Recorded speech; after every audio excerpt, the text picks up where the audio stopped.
Hello, people. Hello. I have Emily with me here today. She is going to help me talk about something that always comes up, and you guys always ask me this question, and whenever I talk about fat, this question comes up as well. A few weeks ago I did a video with Steph, and we kind of talked about the role of fat and how you know, it's not ideal for your body to run off fat, and a lot of people seem to mistake that with the fact that we can't run off fat, and we definitely can run off fat. Yeah. But it's not ideal, and that's what we're going to talk about with Emily today, because she's actually studied nutrition and biology, and so none of you can come down and comment below like, oh, you don't know what you're fucking talking about. Okay guys, I'm not qualified, but I feel like I've had tertiary education in this, and I've done 2 out of 3 years, and the whole 3rd year is just clinic, where you're basically learning just how to interact with people. It's got nothing to do with the actual theory or the science or anything. I've already done all of that. Yeah, I'm not claiming to know everything, I'm not claiming to be qualified, but I definitely feel like I can bring something to this topic because I've studied it. So we're going to talk about the paleo diet, and we're going to talk about high fat diets in general and why they are so popular at the moment, why people are losing weight on them, and why it seems to be the go-to thing at the moment, why people are still afraid of carbohydrates. So should we start? So where should we start? Okay, so there's so much to talk about the bloody paleo diet. I know. The paleo diet, I understand people's desire to maybe want to eat the way that we're physiologically meant to eat, how we might have eaten a few thousand years ago when our species was first, you know, evolving. Yeah, but the paleo diet just makes no fucking sense. No sense. Scientists have actually now come out saying that the time of evolution, when we were evolving, the majority of our diet was actually from starch. Most of our brain growth came from starch, cooked starches when we discovered fire, and we could actually cook cook food with that. Yeah. So we could actually get, you know, a lot of calories from carbs and starches. And so the whole paleo thing is completely flawed, but even when people take the paleo mindset and they put it into their day-to-day life, it's really just a high fat, low carbohydrate diet. They're removing all grains, most of the time they remove dairy as well, and they're living off meat, almost no fruit and vegetables. Yeah, because fruit has too much sugar. Yeah, so they're living off meat and vegetables, and although, you know, some paleo diets can be much healthier than McDonald's or, you know, all that kind of stuff, it's still completely going against your natural methods of, you know, how you would normally use and store energy. Yep. When someone eats a high fat diet, what essentially is happening then? Well, when you eat a high fat diet, so your brain runs primarily on glucose. That is its preferred fuel source. Glucose is a simple sugar. Yes. Your body can most easily obtain that from carbohydrates. Carbohydrates that can be broken down into glucose. You can have simple sugar like table sugar or whatever, and that's pretty much already glucose in its natural form. So there's that, or you can have more complex carbohydrates, which are things like starches, so like oats and potatoes and root veggies, all that kind of thing. But those starches are very easily broken down into simple sugars like glucose, which your body can then absorb. And then of course there's fruit, which is also super easily broken down, but unlike the table sugar, it has the nutrients and the fiber and the vitamins and the water and everything that you really need to go along with that sugar. Yeah, everything in there that we actually need to live and thrive and survive and function properly. Fats don't give you that. So when people are eating these high fat diets and they're restricting their carbohydrates, how come they can still function? How come they're losing weight, and how come, you know, it's all working for them? I think a lot of people have to remember that obviously if you're coming from a standard American diet where you're eating lots of frozen meals or fast food or McDonald's, just shit, like when your body goes from eating these processed, heavy in salt and refined fats and refined sugar, and then they're going to the paleo diet where they've, you know, cut out some food groups. They've cut out dairy, which is probably the only good thing about the paleo diet, and they're eating lots more veggies and stuff like that. obviously you're gonna lose weight. Yeah. Obviously you're gonna lose weight. Yeah, like your exactly. body is going to respond to that food so much better because it can actually get some nutrients out of it, whereas it couldn't before when you were living on McDonald's 3 times a week and whatever else you were eating. I mean, when you come onto a high fat diet and you're eating majority of your calories from fat, your body is still going to go, okay, this is what we're getting. This is what we're going to work with. So it's not that your body can't run off fat. Of course it can. If it has to, it will start to turn fat into energy. And how does it do that?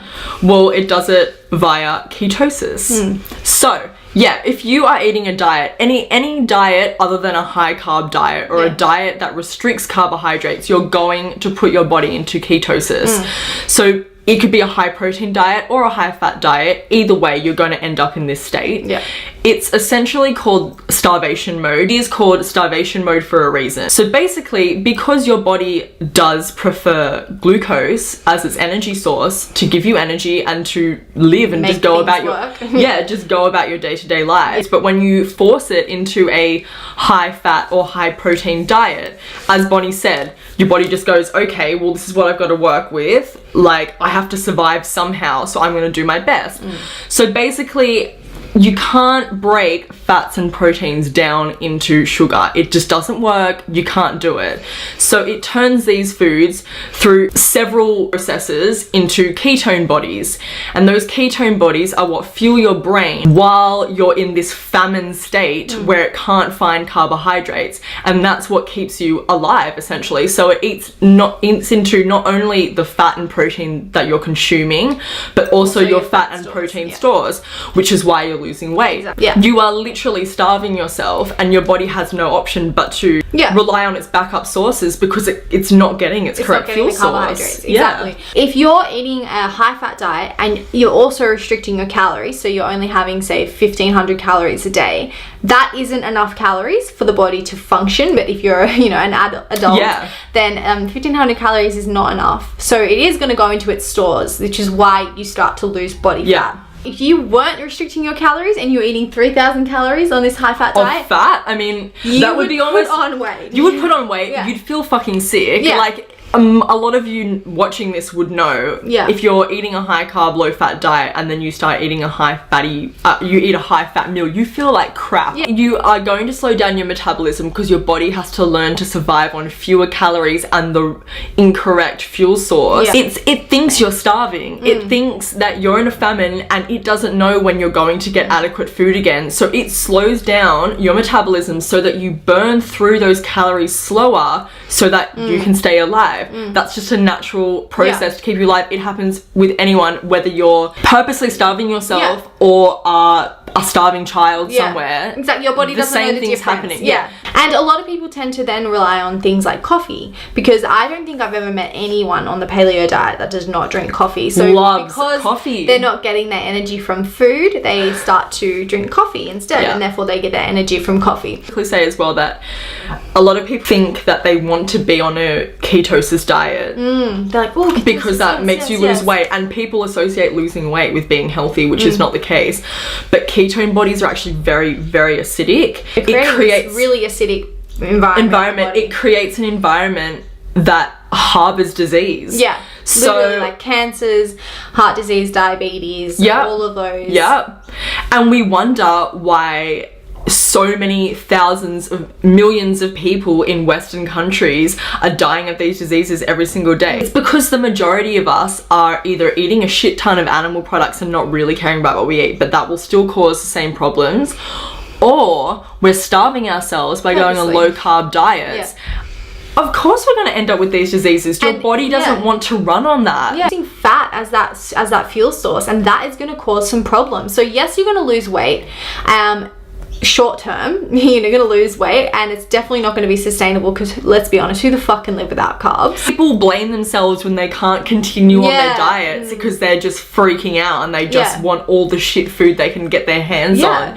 It's because your body just wants carbs. Exactly. All your brain is thinking of is, when the fuck am I going to get the right calories again? The sugar cravings are next level on these diets. They're eating stevia because it's sweet. Yeah. They're trying to convince themselves that rice malt syrup isn't a type of sugar because it's not fructose. Bitch, that shit is sugar, okay?